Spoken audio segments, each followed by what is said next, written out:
Inspired by the life of the savvy and ambitious Colombian businesswoman Griselda Blanco comes a new Netflix original limited series. Griselda tells the story of a devoted mother who, with her lethal blend of charm and relentless savagery, creates one of the most powerful cartels in history. Witness Sofia Vergara's captivating transformation into the godmother of the underworld. Griselda, now streaming only on Netflix.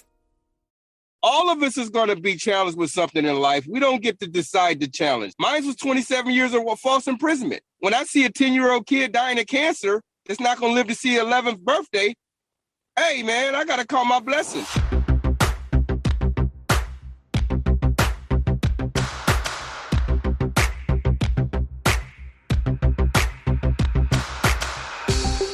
Jason Flom is one of the most successful music executives in music. He is also one of the foremost advocates for wrongful convictions in the United States. He is on the board of the Innocence Project, and he has gotten more people out of wrongful convictions than anybody I know, that's for sure.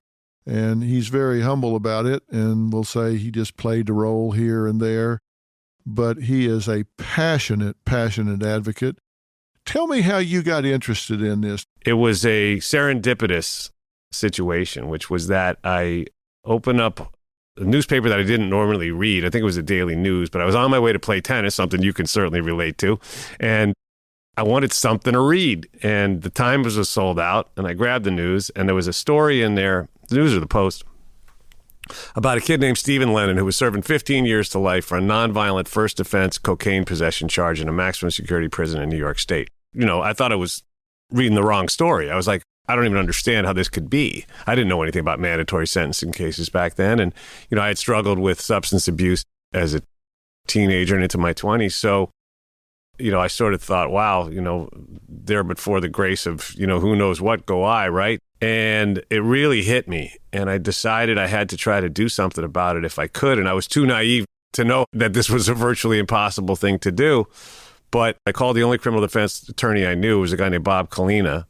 He represented some of the rock acts that I had signed, including Stone Temple Pilots and Skid Row, and they were getting arrested, you know, weekly. So I had him on speed dial. So I called Bob and I said, Bob, you know, is there anything you can do? He said, there's nothing you can do. It's Rockefeller drug laws. This is just there's thousands of cases like this. What do you want? And I said, well, do me a favor. Talk to the. So he talked to the mother.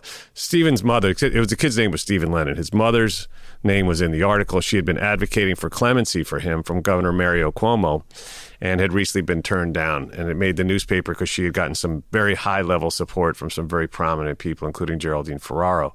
And so that's why I was in the paper. I asked Bob to talk to Shirley, the mom. He did. He agreed to take the case pro bono. And even though he said it was hopeless, we ended up at a courtroom 6 months later in Malone, New York, which is right up on the Canadian border.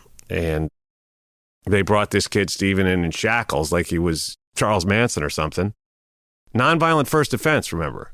The arguments went back and forth, and I didn't really know what I was experiencing or listening to, but I did know that I was sitting there holding Mrs. Lennon's hand with her husband standing on the other side of her, and when the judge banged the gavel down and said the motion is granted, that was it. I mean, that was the greatest feeling I'd ever had outside the birth of my daughter at that time. It was that lightning bolt moment. You know how that is, and I knew what I wanted to do. I wanted to do more of that. I didn't know how to, but I knew I was going to try to figure it out.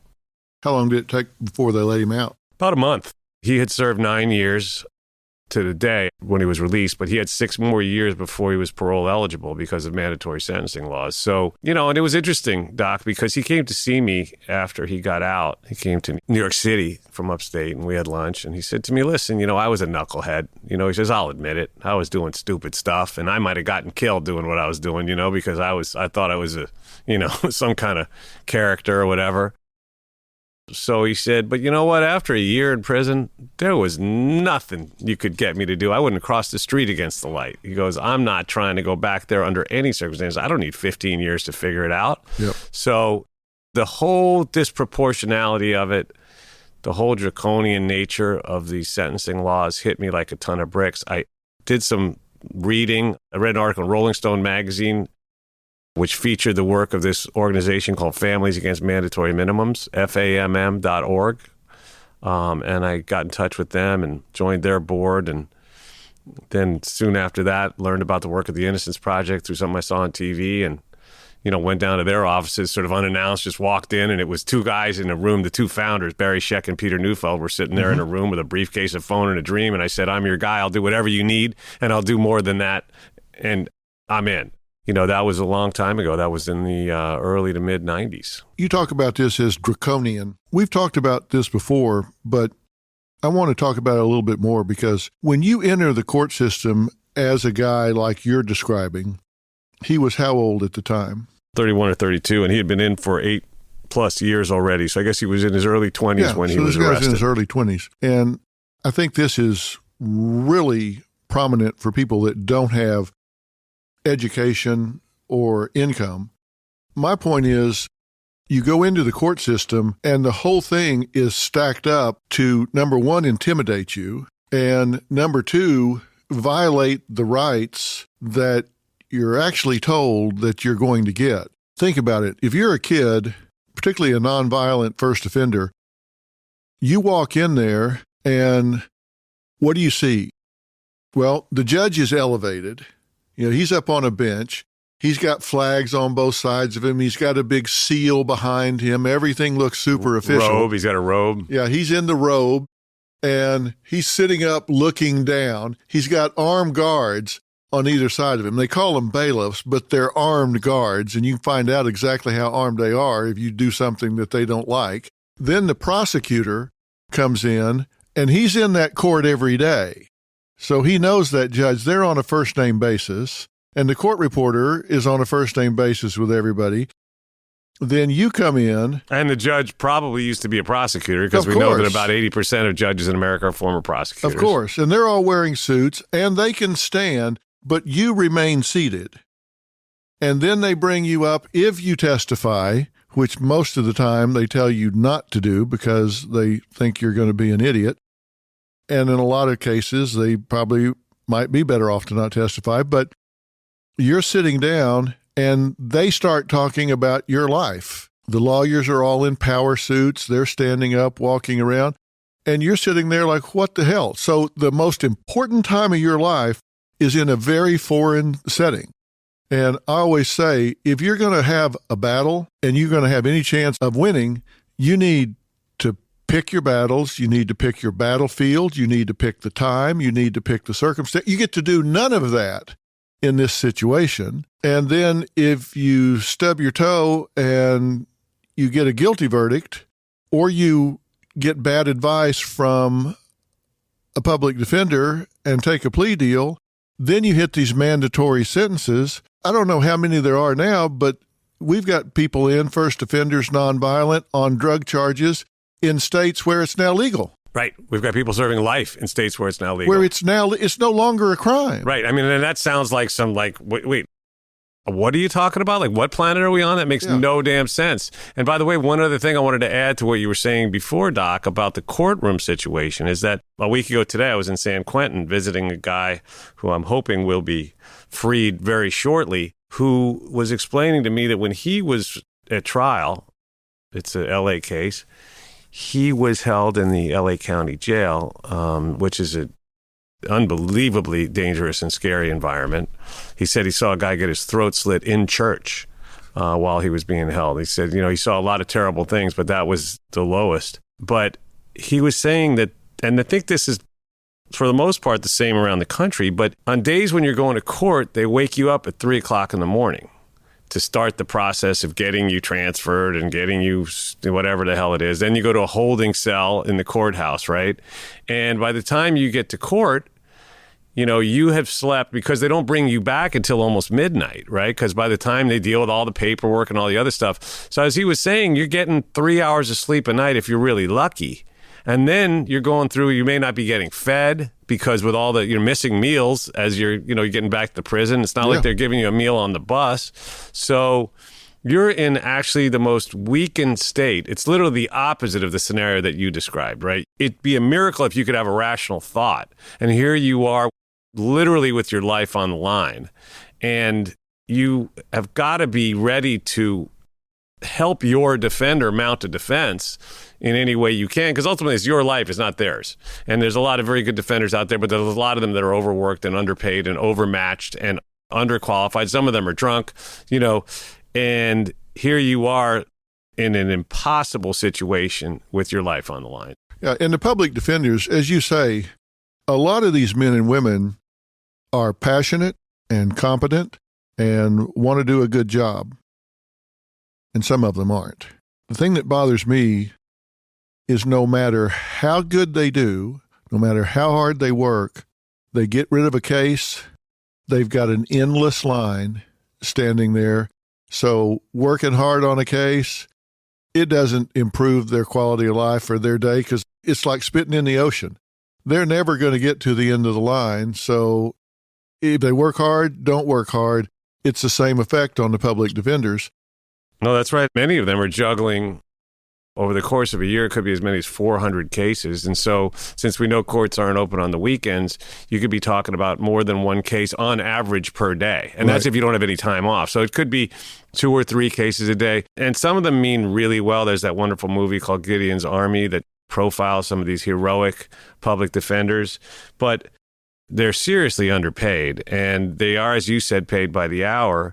You can't really expect too much. But I wanted to ask you this. I was thinking about this the other day, Doc. So I've seen many cases where the person gets convicted, and in the ensuing days or weeks, their defender gets disbarred for all sorts of misbehavior, right? Could be anything from being high or drunk to being a criminal themselves to being mentally unstable.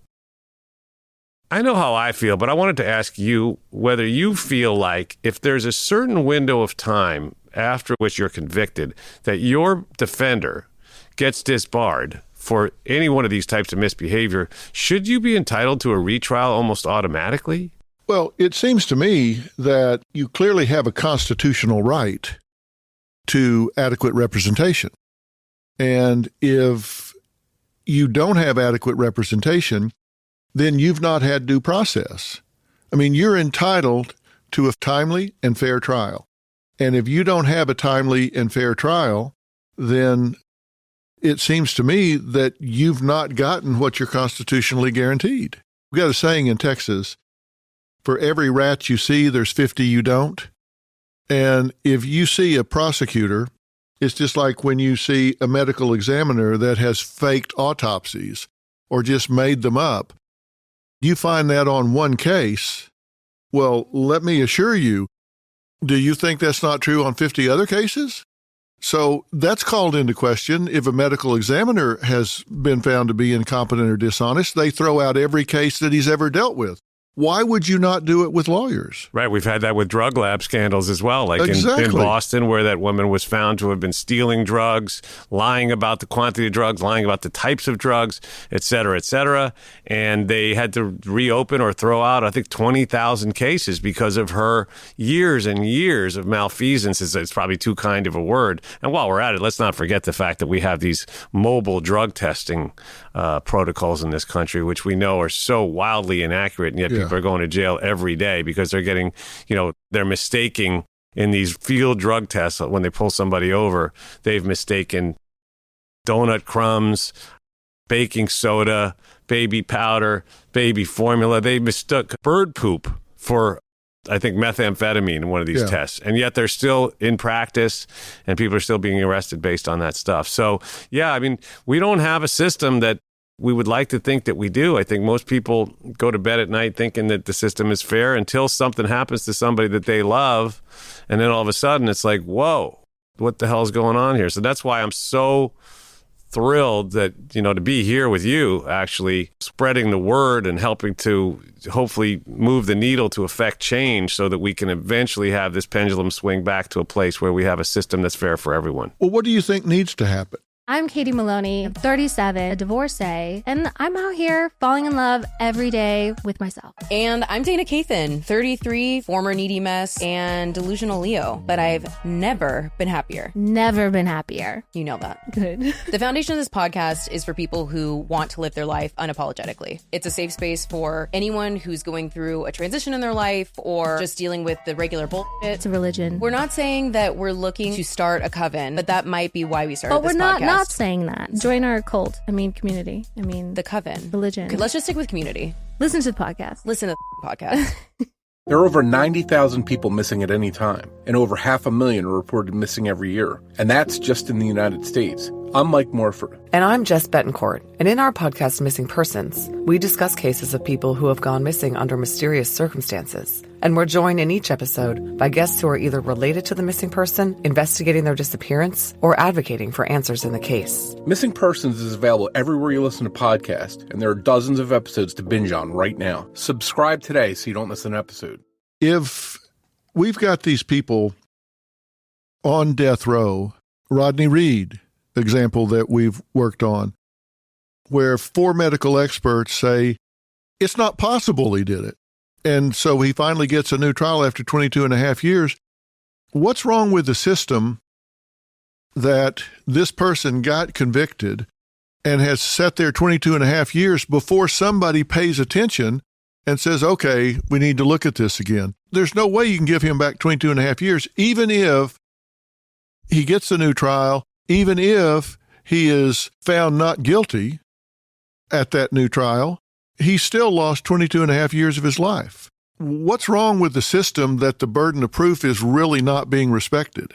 That's a very good and a very complex question to answer, but we'll attempt to tackle it right now. And we cover this on my podcast, which you've been so kind to support, Wrongful Conviction with Jason Flom.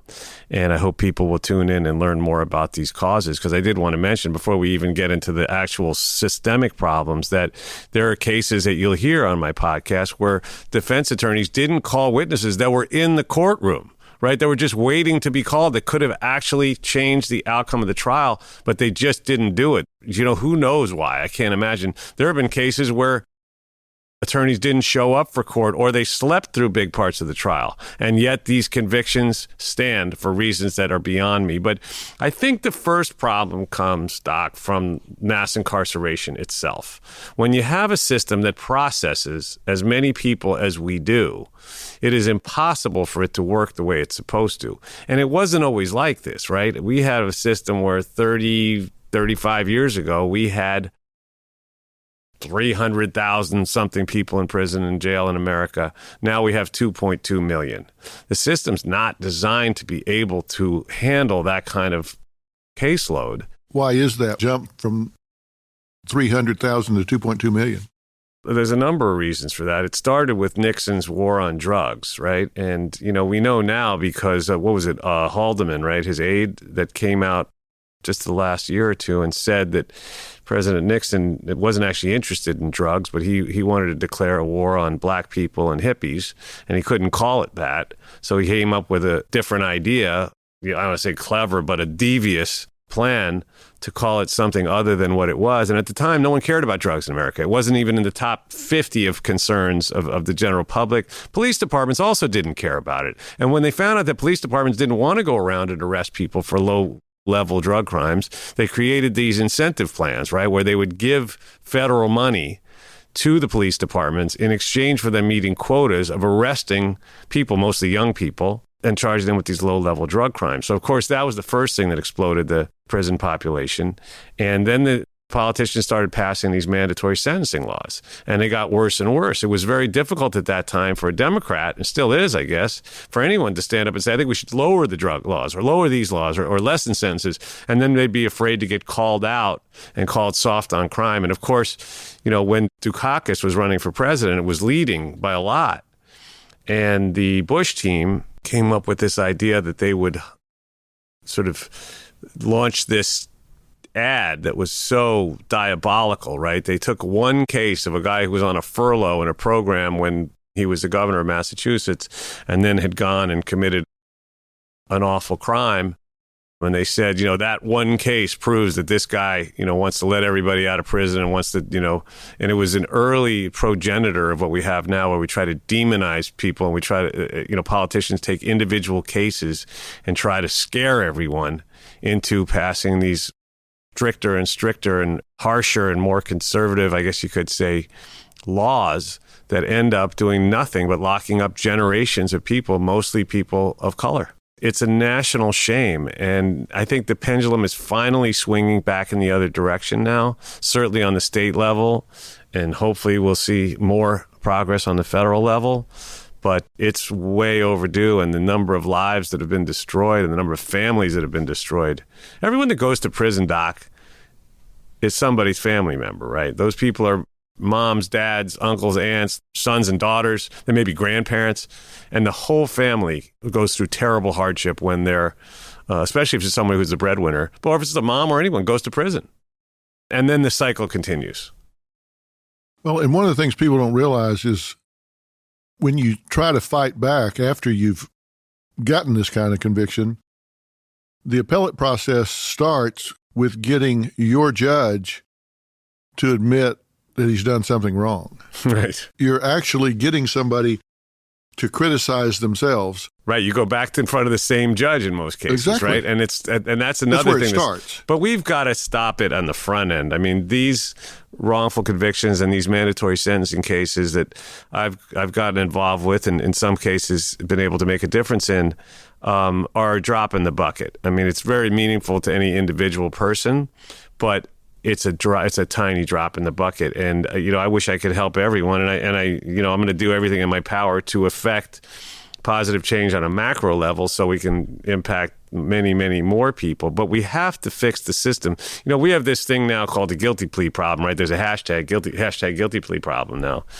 And, 97% of felony convictions, as you know, in this country are a result of guilty pleas. And the fact is, it's the only way people can really deal with this, exactly the scenario that we've just laid out, right? When they know they're going into court with virtually no hope in hell of proving their innocence, they may decide, and many of these people are people who came from neighborhoods where they've seen the justice system at its worst, and they go in and they go, you know what, if I got to do, a certain amount of time in prison, even if it's years, I'm not going to take a chance that I get life or something else, if I try to plead my innocence. Well, that's the leverage that makes the playing field so unfair, because the prosecutor's not going to take a case to trial that he or she doesn't feel like they can win.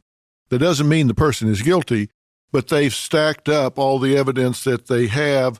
They know what that trier of fact, if it's to the bench, or they can persuade a jury with, and they have unlimited resources. Correct.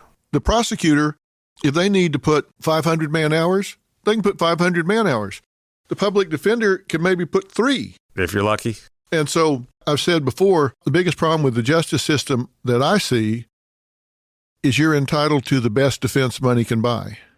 That's right. And we'll get into the economics of it and how economics really drives all of this, or socioeconomics. But the fact is, I want to talk about trial by ambush, and also I want to make a recommendation for anyone who's listening. If you want to read one book about this, there's a book out right now called Usual Cruelty. That's Usual Cruelty by Alec Karakatsanis. And you won't be able to remember that name probably or spell it. I have a hard enough time doing it. But if you just Google Usual Cruelty, I promise you, if you read the first 20 pages of this book, you'll be more woke than many law students in this country. And you'll really begin to understand the intensity of the problem that we have on a macro level and a micro level of how this system has broken down. But yes, of course, Doc, the fact is that all of this was driven by economics, right? There's that, The New Jim Crow, another wonderful book by Michelle Alexander that talks about the fact that this mass incarceration grew out of slavery ultimately, right? And it is the modern day, in my view, people may criticize me for this, but it's the modern day equivalent. Slavery is only illegal in one state. And people are going to say, wait, they're Googling now. They're going, that guy Flom's crazy, Phil, what'd you do? But the fact is that slavery was never made illegal in this country. It was only made illegal for free people. So it was sort of a bone they threw to the South at the end of the Civil War.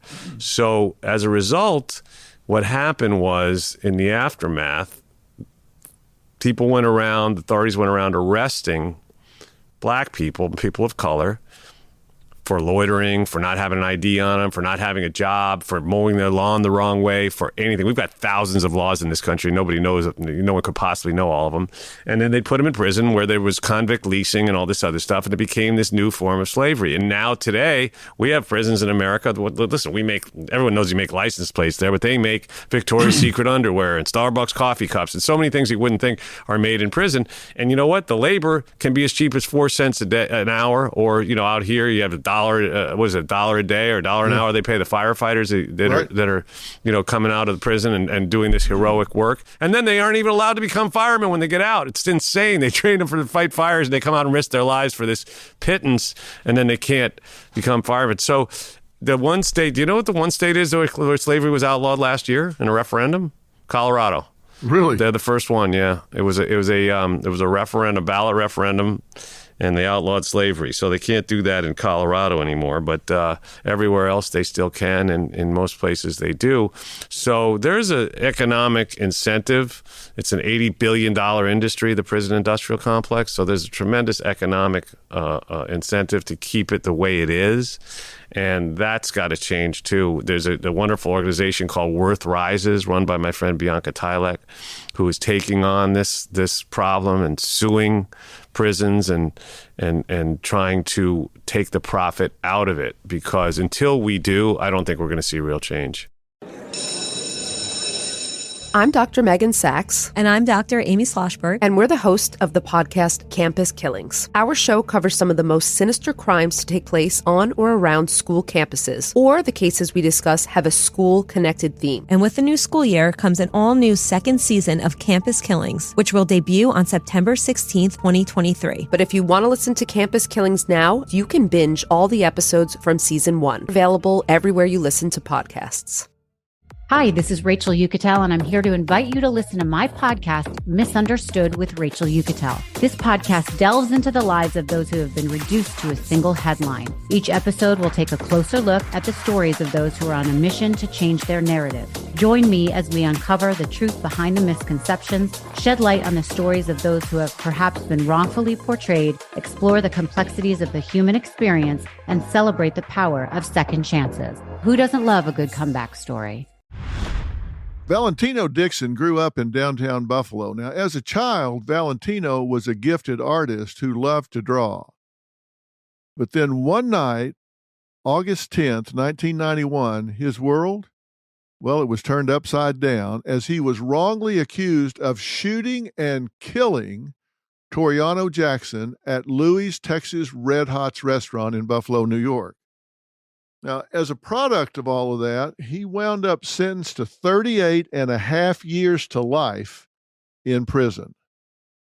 Today, Valentino and Marty Tankleff, who is now an attorney himself, was wrongly convicted and served almost 18 years before being exonerated of killing his parents, are joining me today to share their story. Marty, tell everybody where you were last time we talked. I was in a New York State prison serving a sentence of 50 years to life, where my first parole board appearance would have been October of 2040. Wow. So had my conviction not been overturned, had I not been exonerated, I would still be in a maximum security prison cell right now as we speak. This situation is absolutely beyond belief.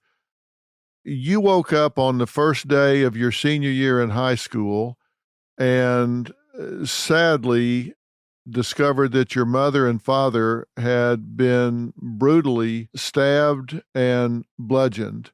Your mother, Arlene, was dead. Your father, Seymour, he was fighting for his life. And you called 911 and gave first aid to him, but he later succumbed, correct?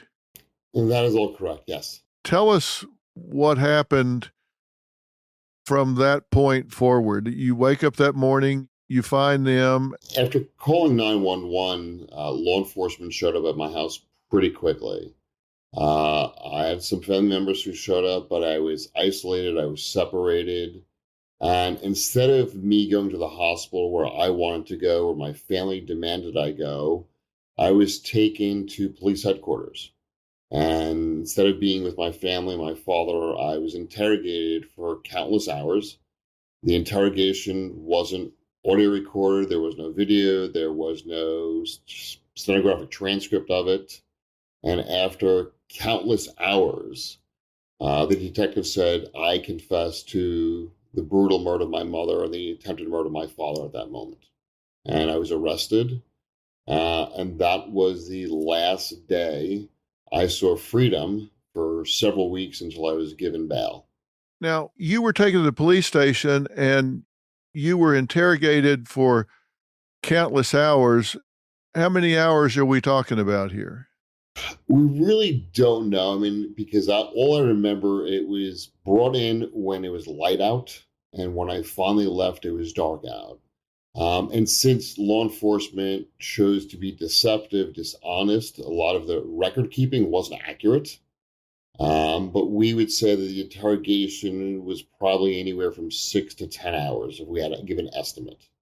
And a windowless room, no food, no water, no contact to the outside world other than, well-seasoned homicide detectives. Now, this was Suffolk County, right? It was Suffolk County, New York. Yeah, and this was a law enforcement agency that was under investigation for corruption at the time, including coerced confessions. You didn't know any of this at the time, of course, but we know it now. We know it now, and one of the primary focuses of that investigation was K. James McCready, who was the lead detective in my case, who showed up at the crime scene, my home, shortly after 911 phone call when he wasn't scheduled to be working that day. He was supposed to be at his construction site, but he showed up in maybe a half hour dressed in a suit and tie. Wow. Now, as I understand it, there was a finding that he had perjured himself in a prior murder case? That's absolutely true. He had obtained a false confession in a prior murder case where he elicited a confession that a knife was in a particular location. And what ended up happening was at a later point, they actually found the real knife in a completely different location. And it was a Judge Stuart Nam who demanded the governor, which was Mario Cuomo back then, to conduct a special investigation into Suffolk County and their tactics. And it was a finding that McCready had committed perjury, but it didn't stop him from remaining on the police force. Wow. Now, he faked a phone call and told you that your father had regained consciousness and identified you as his attacker.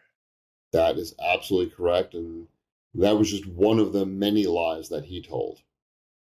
As a 17-year-old kid being hammered by these professional interrogators in a windowless room with no food, emotionally torn down because you know what's happened to your mother and father, take me through that moment when he tells you your father has just identified you as the attacker. For people to understand, you gotta have to understand being, isolated, separated. You're being told that, that these law enforcement who I was brought up to believe in and trust in were telling me that they had evidence of my hair in my mother's hands.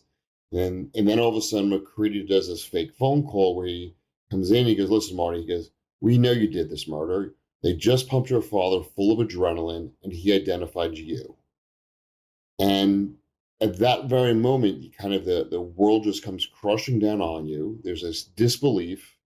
And I said, there's no way my father would say that. I said, the only reason why he would say something like this is because I helped perform 911 on the first aid that morning. And McCready goes, kind of stop the bullshit, Marty. We know you did it. Your father just said you did it. Just tell us you did it.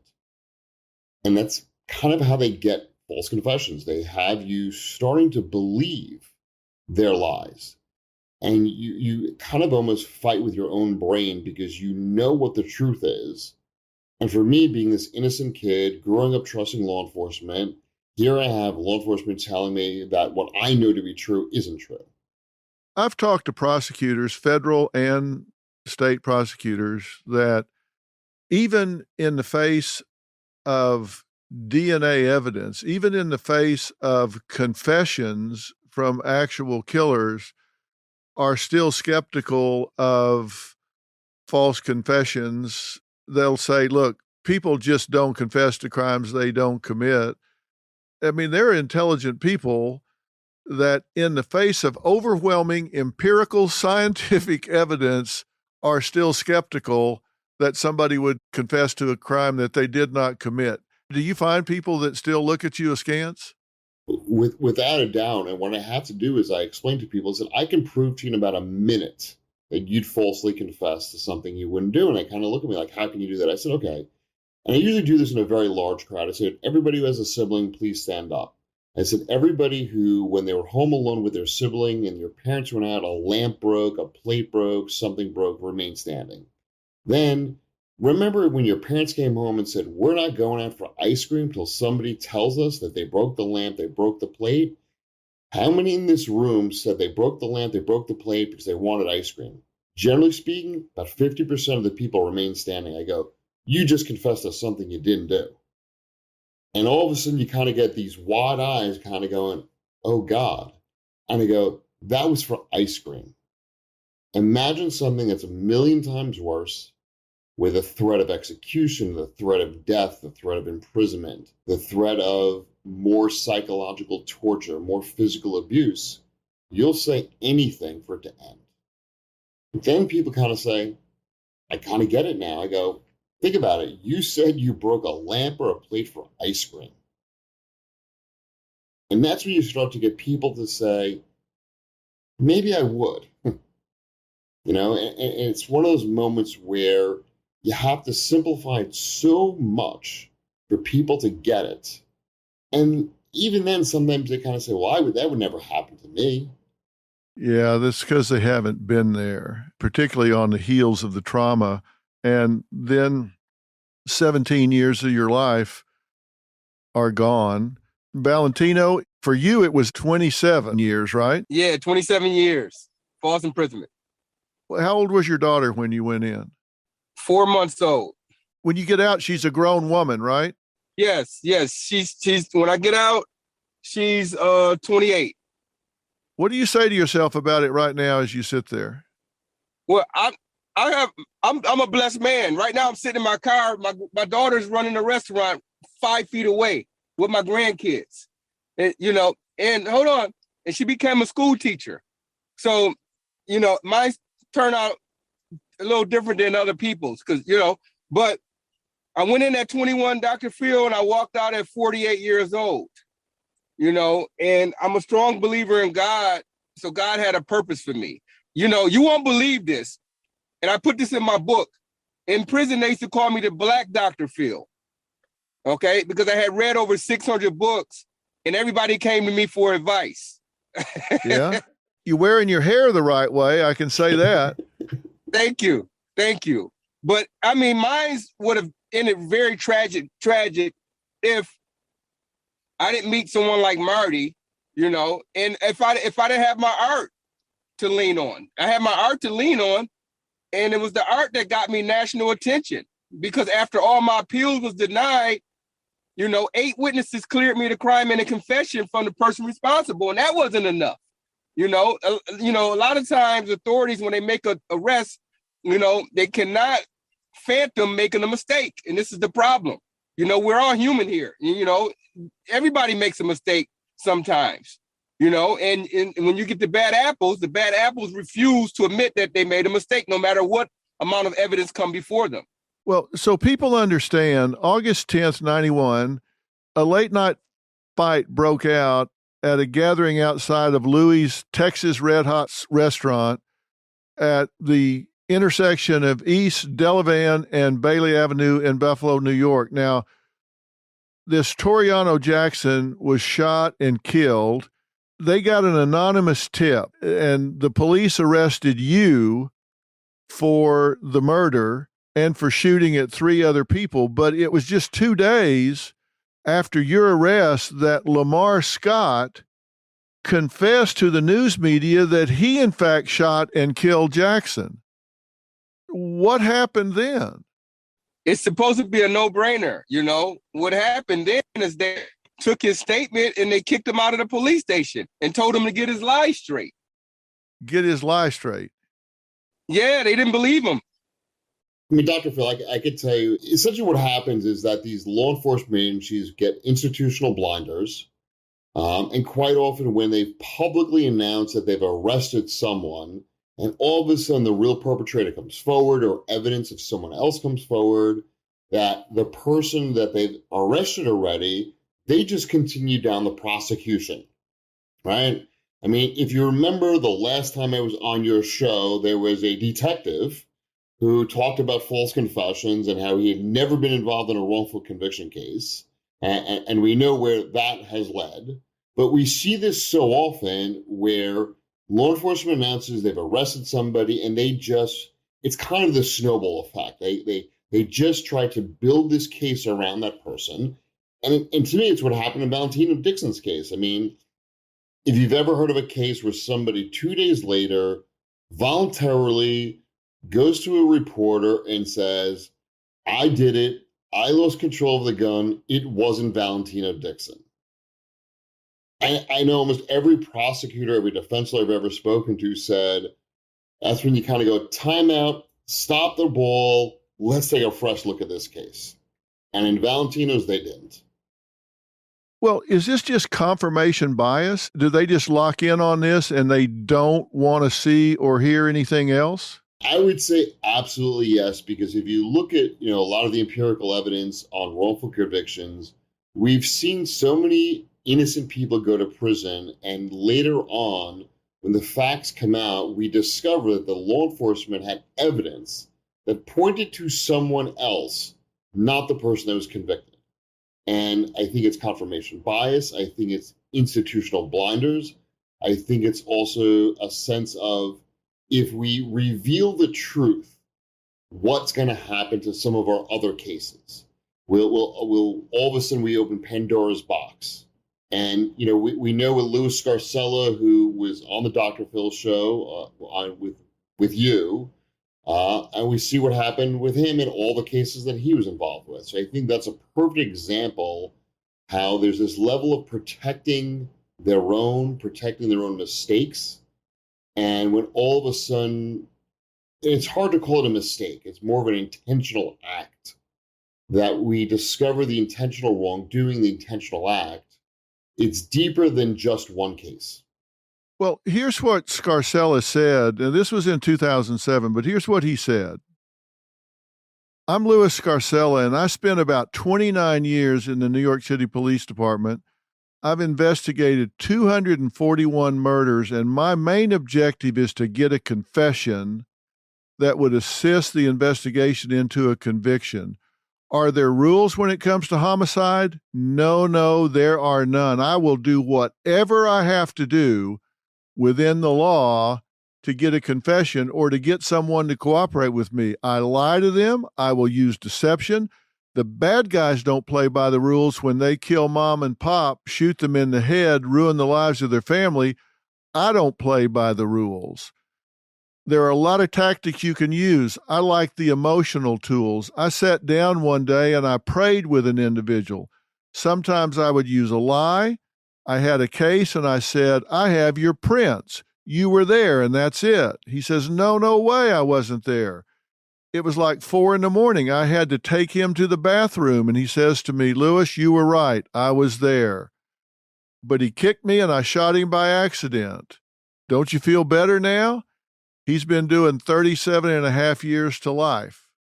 He said, we're always accused of coercing confessions. I've been accused of brutalizing people. I was accused of taking a 17-year-old boy and banging his head numerous times against a file cabinet. It just never happened. Really good detectives are born with a sixth sense, that crystal ball in the stomach.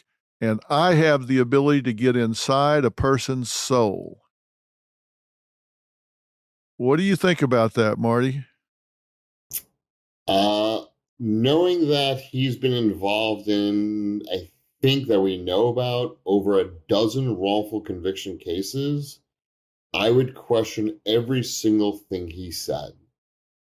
He reminds me of, the detective who basically says, there's no camera on me, there's no person watching me, there are no rules that apply to me. I mean, last year we had 161 exonerations. Out of that, I believe 102 of them were as a result of police misconduct, prosecutorial misconduct, or some other government misconduct. That's a number that should scare the shit out of people, because if you think about 161 exonerations in 1 year, and that's based on the limited number of people who are doing this work, how many other innocent men and women are sitting in prison because of people like Scarcella? And, it's just a matter of breaking people down and then throwing them a life preserver where it's like, okay, you're feeling hopeless, you're feeling helpless. So now I'll tell me what I want to hear, and I'll get you out of this situation. The number one tool of the abuser is isolation. It's clearly abuse when they're doing that. That's what I think Lamar Scott's confession 2 days later is so credible. It wasn't involved in it, had no law enforcement whatsoever. It was completely voluntary. He reached out to somebody because I think deep in his soul, he knew he could not allow Valentino to go to prison for a crime he committed. He didn't trust law enforcement, so what did he do? I guess back then maybe the next best thing was go public and say, I did it. And the scariest thing is that when he was arrested again for another murder, I think he made some kind of statement along the lines is, had you listened to me way back when I said I committed this murder, I wouldn't have been able to commit this crime. Yeah, of course. And Valentino, you had a bunch of eyewitnesses, which we know eyewitness testimony is often involved and not very reliable at all. But you had eyewitnesses that said you did it, even though you had somebody confessing. I'm really curious, and I think our listeners and viewers are curious about what you were saying at the time when the shooter was saying he did it, and they were ignoring him and prosecuting you. Well, Dr. Phil, I come from a very bad neighborhood, a lot of stuff going on there. And I had to ask myself, was I in the twilight zone? Because up until now, I've been around a lot of people in the hood, as they would say, that do some awful things. I grew up with a lot of these people, but I never knew that these type of humans existed. Someone that would actually get on the stand and lie about a murder case. It was later proved that they were coerced by the prosecution, but also I had 8 witnesses that cleared me. So it was over 90 people that witnessed the shooting, Dr. Phil. So it was at a public restaurant. And, you just can't ignore that type of evidence. 8 eyewitnesses. And I took a polygraph test and passed it. Did this get to you emotionally? Were you angry? Were you depressed? Were you helpless? I mean, how did you feel? Well, what happened was this, it took me 7 years to get my focus and normalcy to a certain extent back. 7 years. And it wasn't until my uncle sent me some colored pencils and some paper, and he says, hey, if you can reclaim your talent, you can reclaim your life. And I started drawing. And the drawing for the next 20 years is what kept me strong, what kept me going. Art was important to you before this all happened, right? Oh, yeah. I went to performing arts for art, And, I've been drawing since 4 years old. I won an art contest, but for 7 years I hadn't drawn anything, painted anything. And it wasn't until my uncle sent me those supplies that my spirit started growing. Because prison's a place designed to break your spirit. And, I took to the art again and it saved my life. I've always had a great spirit. I've always loved everybody. I get along with everybody. And prison didn't change that for me. I had my moments where I was bitter and angry and everything, but I can still wake up in the morning and smile and laugh, man. I'm not harping on that stuff. I'm just glad that I made it out. Too many of my friends didn't make it out. You know, some of them committed suicide. Did you ever consider that? Oh, yeah, man. At least once or twice a year, you know. But I knew that I had a bigger purpose, and that's what kept me going.